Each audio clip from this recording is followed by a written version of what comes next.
jërëjëf media houses yi nga xam ne ñoo fi présent xaw ma ñan ñoo ñan waaye tam soo introduce woon sa bopp dina doon mën a respond to that.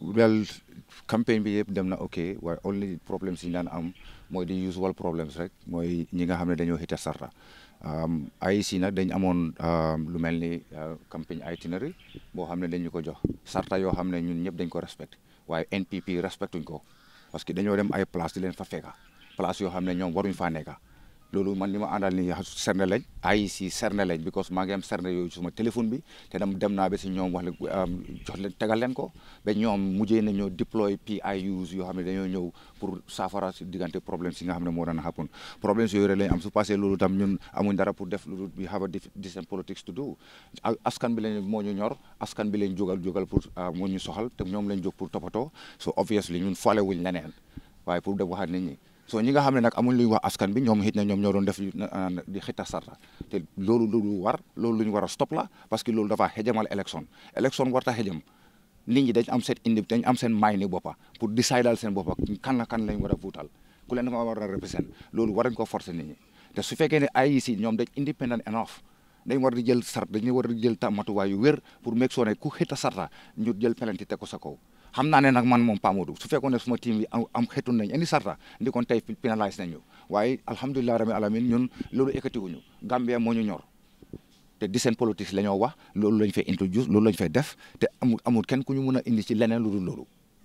Okay, could you please summarize that in English language for our English viewers? Well, thank you very much. Yes, I will certainly be able to do that. Well, what I was saying was our campaign went well.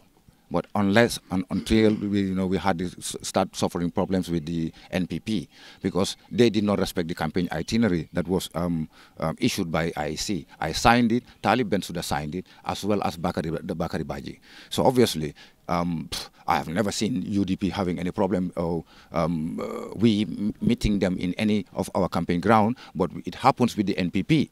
That almost about, I think, 3 venues that we went that they were not supposed to be there, and they were there.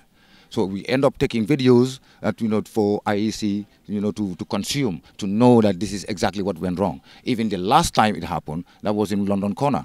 The IEC have to deploy the PIU to come over there to make sure there is no fracas. So this is not right. This is not, IEC need to take their stance because, if there is an itinerary for a campaign itinerary, every single candidate should respect it.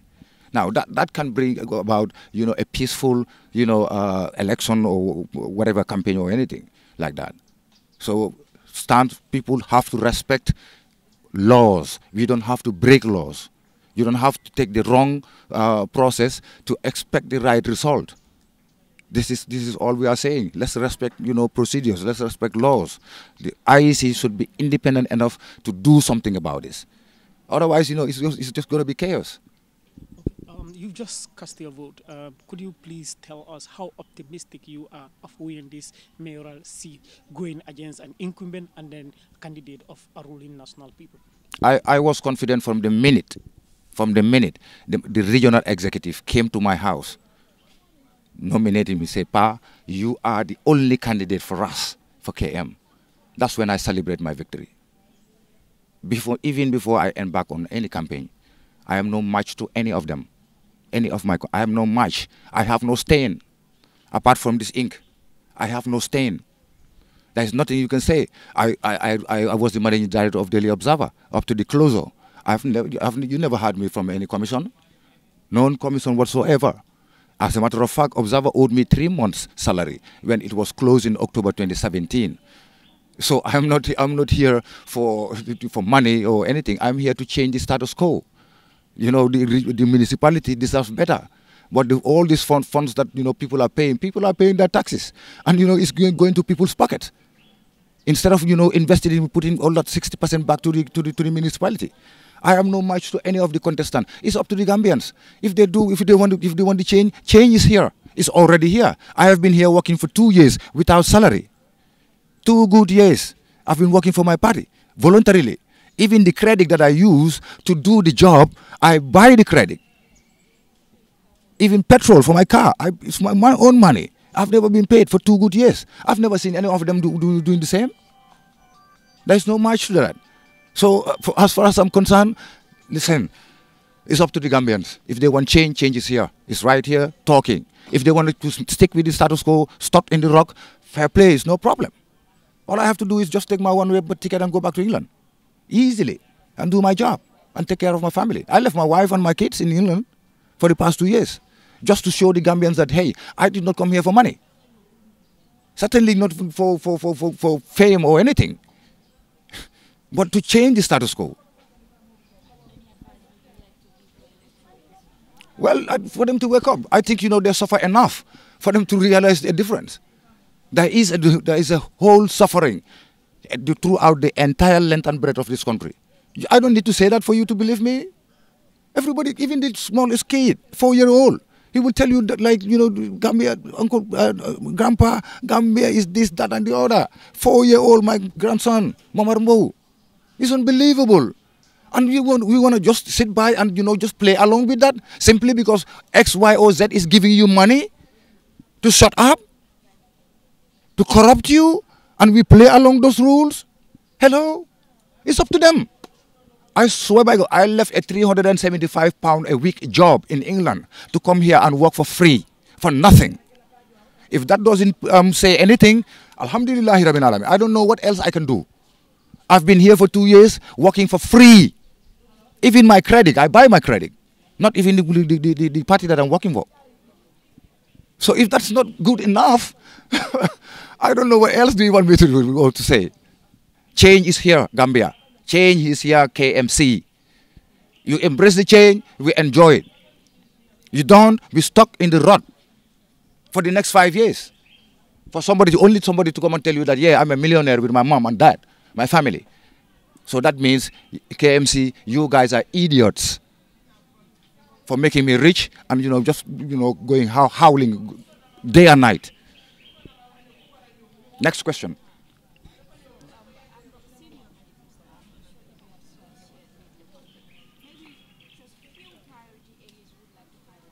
Well, yeah, my manifesto couldn't be seen because all the media houses, they don't want to interview me. Well, come on. You invited me on QTV platform on my very first day of campaign. Why would I ditch my people? Come on. What do you mean the schedule? You could have rescheduled it. I have even requested for a debate. I requested for a debate. There was a debate last elections. There was a debate on presidential elections. Why wasn't a debate this time around? I requested it. Paradise TV, I requested it. Even GRTS, they interviewed me, but they never aired it. Never. Never is the word in capital letters on the line. It was never aired. They don't want people to hear me. I don't care.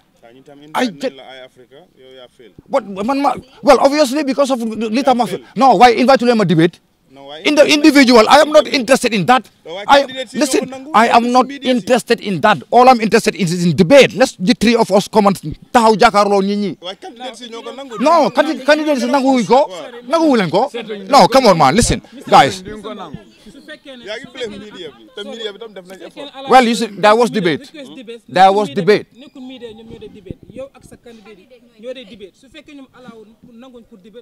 Okay, fine. So obviously, sunko alawute fine. Ngeen xam rek ne kon man suma manifesto bi yeen mu leen ko gis for the simple reason rek ne, listen. No. I'm not saying that. I'm not saying that. Kerr Fatou invited me. I was at Kerr Fatou. Everybody saw that. Duma bàyyi suma campaign pour war a dem meet suma electorate yi nga xam ne xamuñ ma in person. ñu ngi ma request pour ma war a ñëw taxaw pour war a nangu benn television interview. I will go to my people. I reach out to them. No, is that my fault? Of course. It's not my fault either. I need to satisfy my electorate because this is the first time my taxaw si campaign trail. They don't know me. Mr. Mbowe, we've seen candidates, who have released their manifestos, even without going to the media for debate. Yes. I don't think that's an excuse to say the media did not invite you for debate. That's why I did not, it have was not literally debate, but just invited. But you were invited. You were invited at Kerr Fatou, and then you were interviewed. Right. Okay. Could you tell us why you didn't release your manifesto? Well, I talked to them about my manifesto. I was just dishing it out in piecemeal. Initially, the point highlighted the very first point that I said. I will digitalize the revenue base of the it is on paper. It's on record. It's been gazetted. But the revenue is already digitalized. No, how can, if it is digitalized, why is there a commission? The commission is embezzlement of funds. If that revenue was digitalized, it would people will not have access to money. Especially talk less about embezzling it. But there is already a system in place that digitalizes the revenue collection. Maybe partly, but it's not the revenue base. I'm talking about the revenue base. Anywhere that the KMC is having revenue is coming in, it's going to be digitalized. People will not see money to play with it, to even buy credit, let alone to buy a car. Talk less about houses. It will be digitalized. The revenue base of the municipality will be digital. People will not see money to play with it. And then you can accumulate those funds, to do the necessary projects that's needed by the municipality, people of the municipality. There are so many projects that are in place that we have. We want to galvanize the department, the municipal department. We want to galvanize it first because there is UDP who are the councillors. So obviously that makes it even better. Mr. Mbowe, you are a resident of this particular place, Bakoteh, and then your candidate lost the election, mayor councillor's election, to a UDP candidate inside this place. How optimistic are you that even here in Bakoteh you will defeat your opponents? My brother, what the electorate does is not up to me. All I can do is go out there and talk to them and sell my agenda to them. Bakoteh, I don't even campaign in Bakoteh. There is no one day that I went out in the street. Bakoteh people are here. There's some of them here. They know me already. They know me already. I was busy campaigning to the other part of the region than Bakoteh. I've never had a meeting in Bakoteh. Never. Why? Well, because they know me. I live here 38 years. I have grandkids. Not kids. I have grandkids here in Bakoteh. I have landmarks in Bakoteh. Landmarks. If it is just reality, or you want to vote for somebody who want to effect change, they know I am the wild card. So are you insinuating that you will have the majority here? It's up to them. If they vote, fine. If they don't, they have their independent rights to vote for anybody they choose. If it is money driven, so be it. But if it is project, if it is to to make my mark here, you see this tree here. I got the project here. We grow all these trees in the school. This school here, let alone other projects within the estate. The mosque, we laid the foundation stone. Amsterdam, we clean all these areas. We make sure that this area is clean because we were dealing with a dump site. People were dumping rubbish everywhere, and we make sure that we clear our environment until people can see space to do whatever necessary projects, even including the quarry. We commissioned.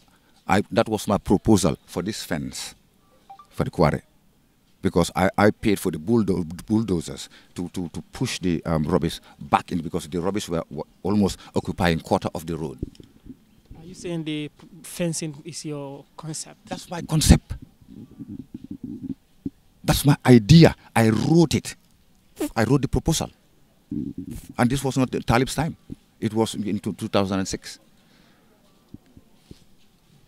And it's on record. So for Bakoteh, I chose not to go there and campaign because Bakoteh know me. They know me very well. And they're going to vote for you? Well, it's up to them. I can't say for certain. It's up to them. Right. It's entirely up to them. I can't force people. If at all I was so desperate, I would have gone to them.